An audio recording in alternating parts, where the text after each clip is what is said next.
Welcome to SPEW, Spectrum People Enjoying Wizardry. I'm Queerness, and I have Asperger's Syndrome. I'm Lavender, and my daughter, Abby Cadabby, has nonverbal autism. And I now call this third episode of SPEW to order.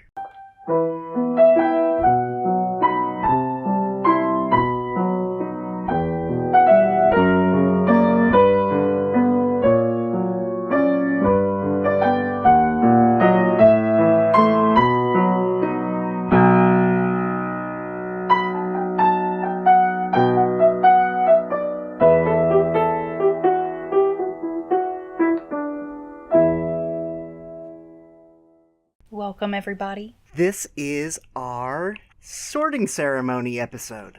Except without the ceremony. We're just kind of going to discuss sorting. Any new business you want to share with us?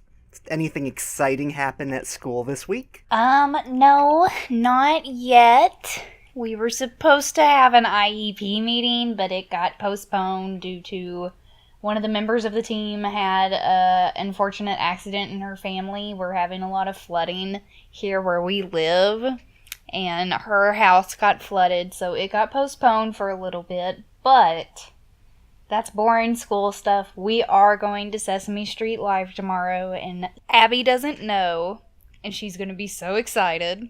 Anything bad happen at school this week? Yes. This was actually a big roller coaster of a week. We found out Tuesday she has a one-on-one aide in class. She's had the same one-on-one aide for 2.5 years. And I found out Tuesday that Tuesday was her last day. I didn't get any kind of notice. Tuesday was her last day.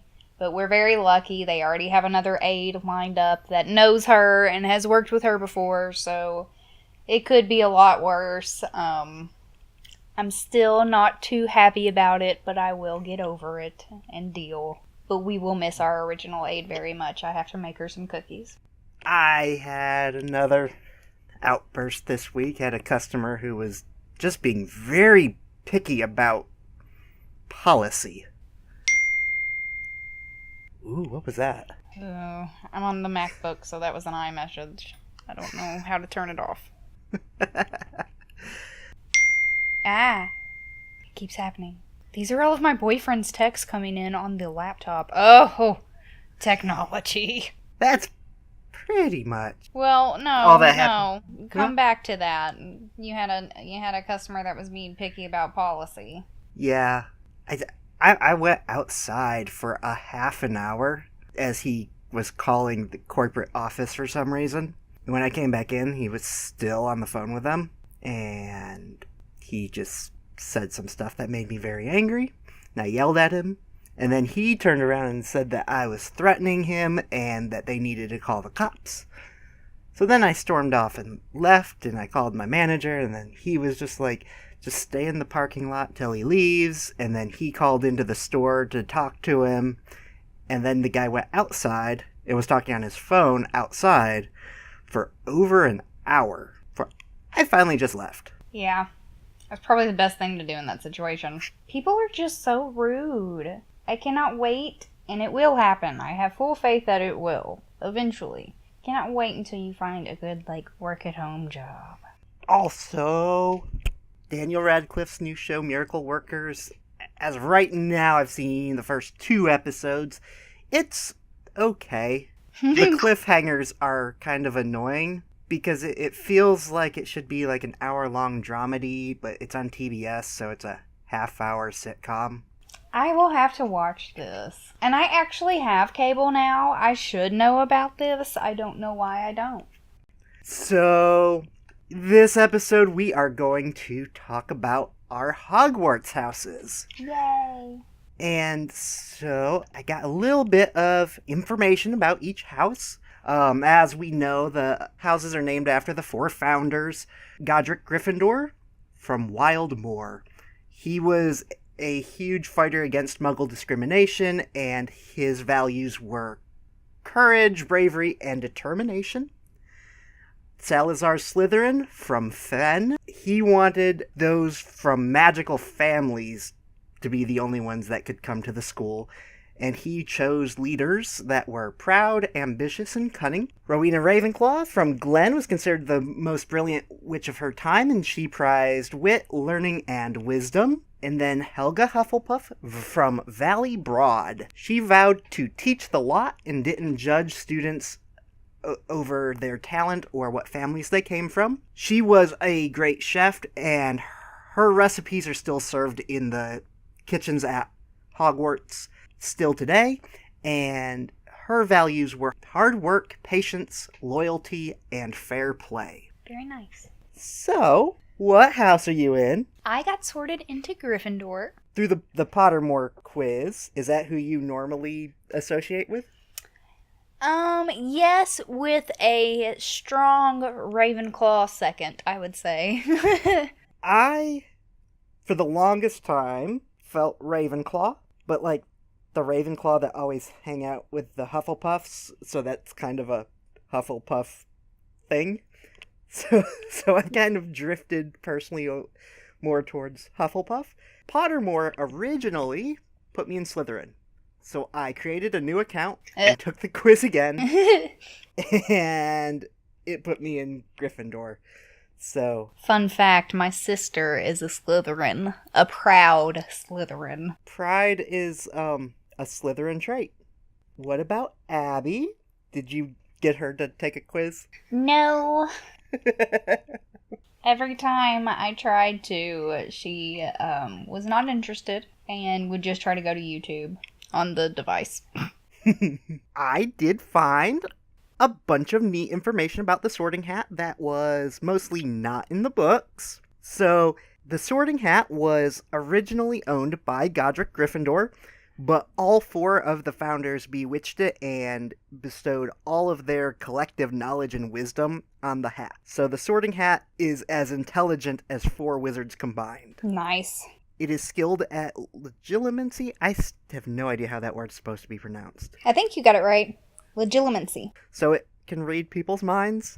It refuses to admit that it has ever made a mistake. However, there have been hat stalls. Hat stalls are sortings that take longer than 5 minutes.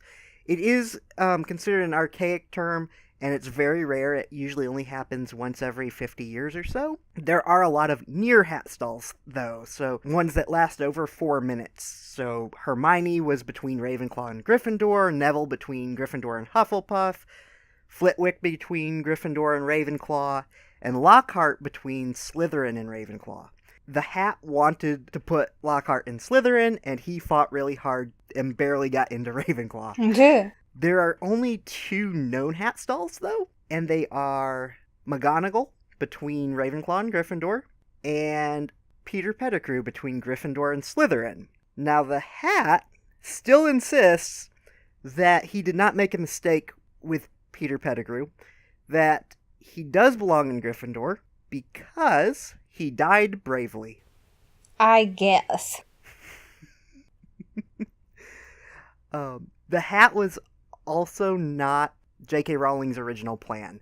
She played with a whole bunch of different things to try to figure out how to sort everyone. Originally, it was a complicated machine that did a whole bunch of different magical things before coming to a conclusion, but she decided it was simultaneously both too complicated and too easy. Yeah. So then for the longest time, she had statues of the 4 founders that came to life and selected the students that way. But she still wasn't happy with that, and so then she wrote down a list of ways that people are chosen and landed on pulling names out of a hat. And then the Sorting Hat kind of evolved from that. Wow. I love that thought process. But can you imagine if 4 statues, and I imagine them as big statues for some reason. Yeah, I don't know why. You just assume they're big and not like life size. They're kind of big statues. Yes, I assume they're big. Can you just imagine 4 statues coming to life and sorting out all the kids? Like, hey, you, the short one, come over here with me. You're mine. You're a Slytherin. The Salazar statue would be spewing racial slurs all the time. Probably. That's probably why that idea didn't make the cut, actually. Sorting Hat's definitely the best out of all those. And I love the Sorting Hat. One thing that I found kind of funny is in its song that it sings and changes up every year, the attribute that defines Hufflepuff changes every time in every book. So even the Sorting Hat doesn't know how to define Hufflepuffs. They're just, they're what doesn't fit into the other three. There's nothing wrong with that. And they're also good cooks. Well, Helga was a good cook. I feel like Hufflepuffs are like jack of all trades. Correct me if I am wrong, dear listeners.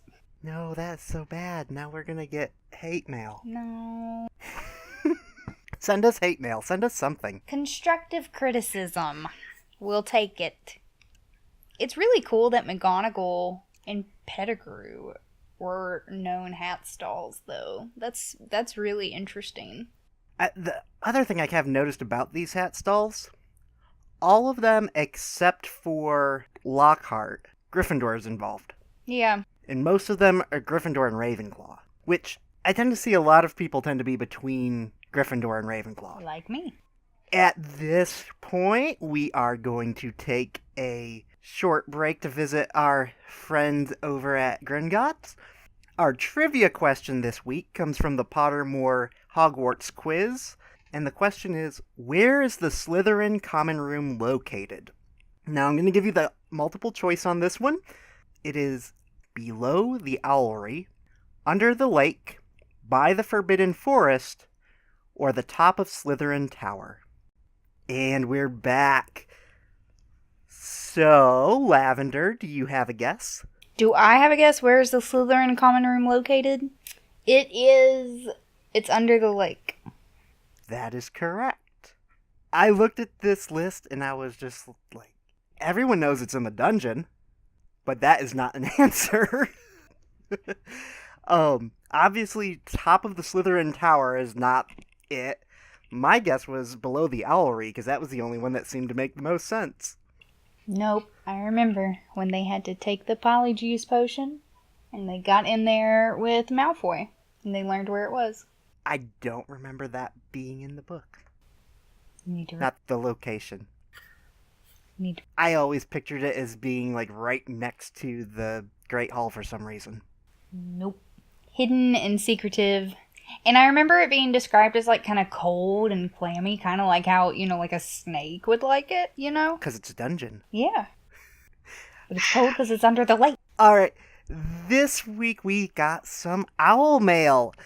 We have heard from a listener who wants to go by the name Salamander Eyes, which is a reference to Crimes of Grindelwald, if you haven't seen it yet. And she tells us that she has cousins who have autism, and though she hasn't been properly diagnosed, feels that she may be on the spectrum, and is in love with Newt Scamander.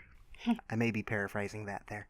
But she has sent us a Howler with a question related to our last episode on medication.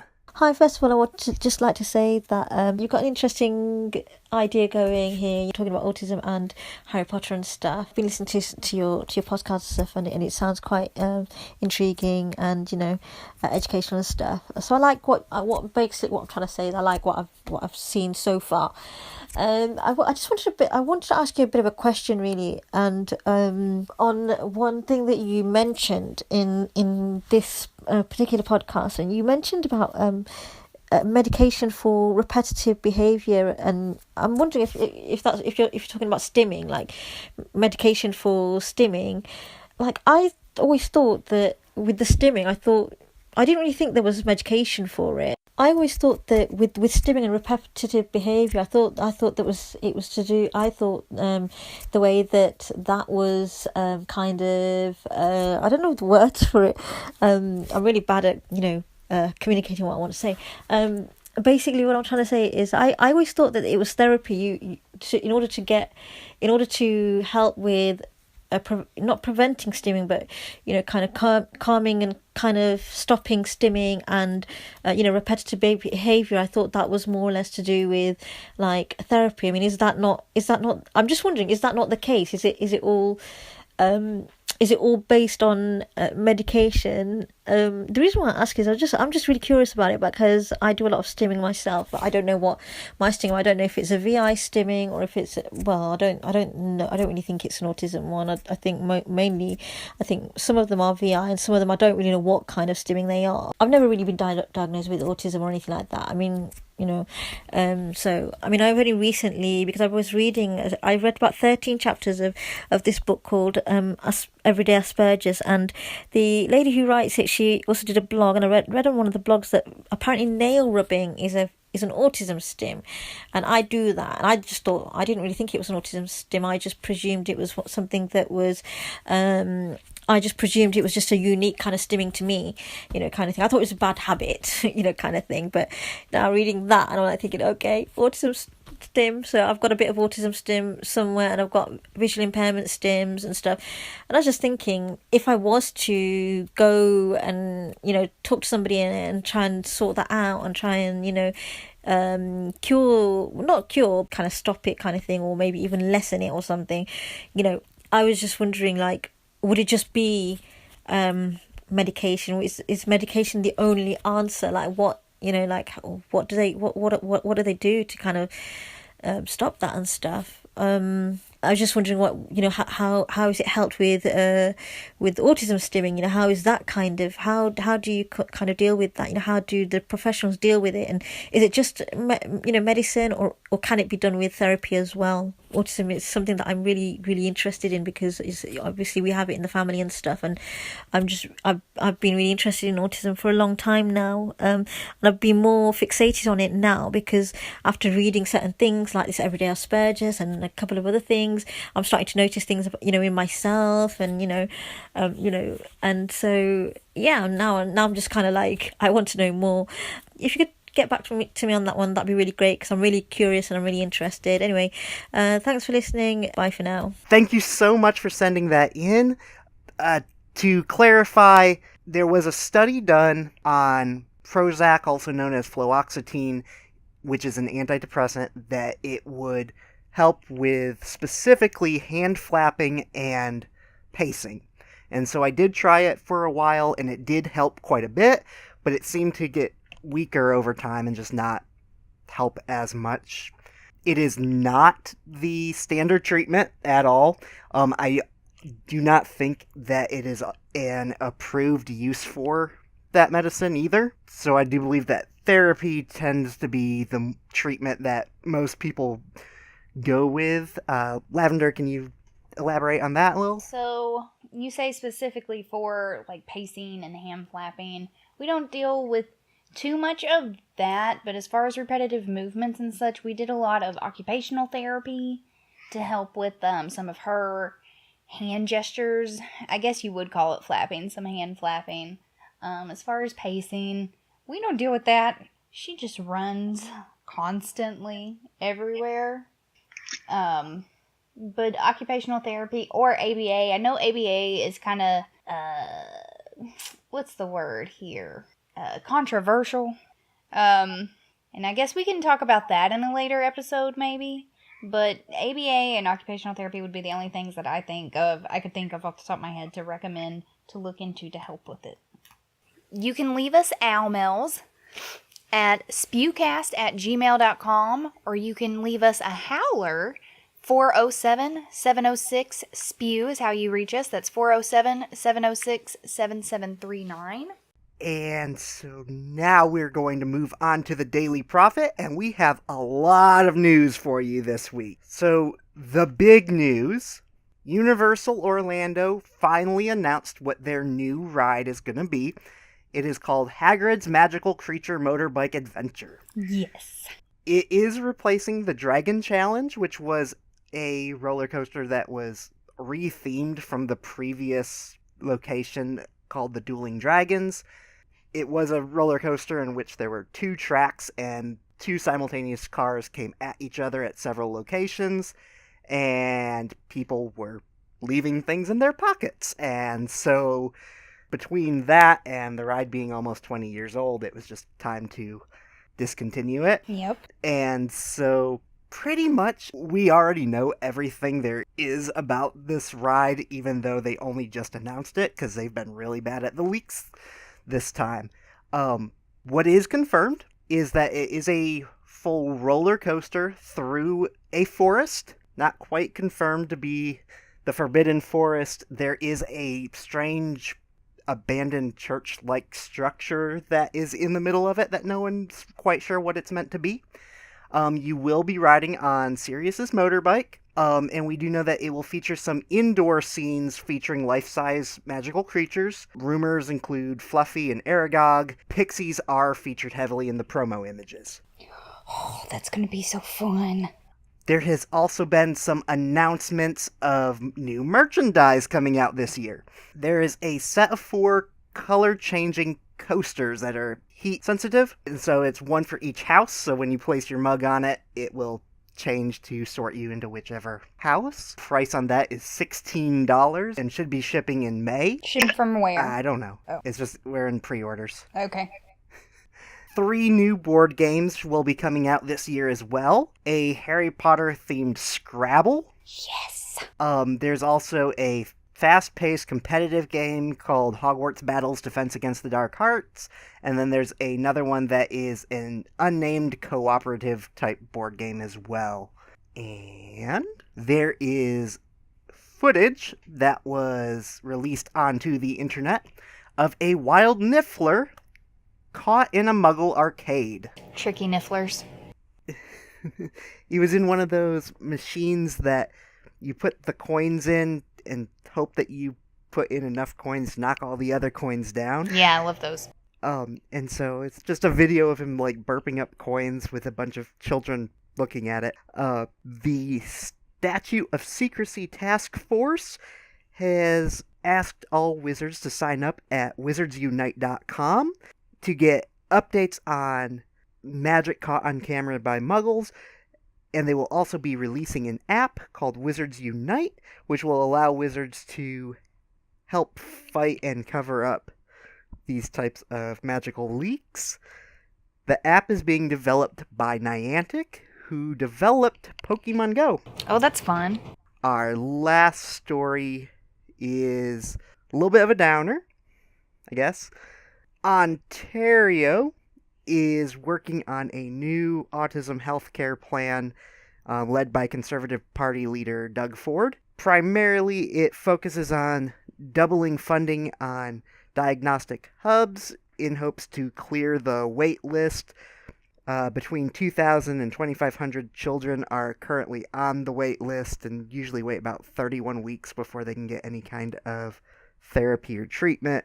This will also provide funds directly to families to help, instead of being funded directly through the facilities to help clear the wait list.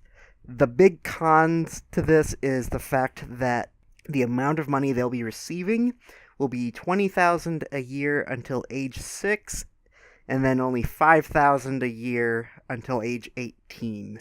The president of the Ontario Autism Coalition is saying that the plan is the death of the Ontario Autism Plan. It's going to clear the wait list, but do it by making sure no one gets what they need. The government has responded stating that they are agreeing with 13 or 14 out of the 16 or 18 requests that the coalition have made. They're using the phrase autism does not end at 5, which has led to the hashtag autism does not end at Ford, which is actually how I found this, because when you type autism into Twitter, this is the thing that is trending. Huh. And I know nothing about Canadian government and heard absolutely nothing about this, but this is actually like really big thing that's going on right now. Yeah, I definitely want to look into this more. Because, I mean, they're right. Autism doesn't end at 5. For the record, my kid is 8, going on 9. And we still have a lot of the same struggles that we did at 5 and 6. We've made huge gains, but we still have a lot of struggles. If services for her ended at 5, I don't know where we would be. If you would like to send us owl mail or a howler, you can send us mail at spewcast@gmail.com, or send us a howler by calling 407-706-SPEW. That's 407-706-7739. You can also follow us on Facebook at facebook.com/spewcast and on Twitter at Spectrum People. We also like to thank Joan Burr for our theme music. Until next time, I'm Queerness. I'm Lavender, and as Luna Lovegood said, Don't worry, you're just as sane as I am. Bye. bye.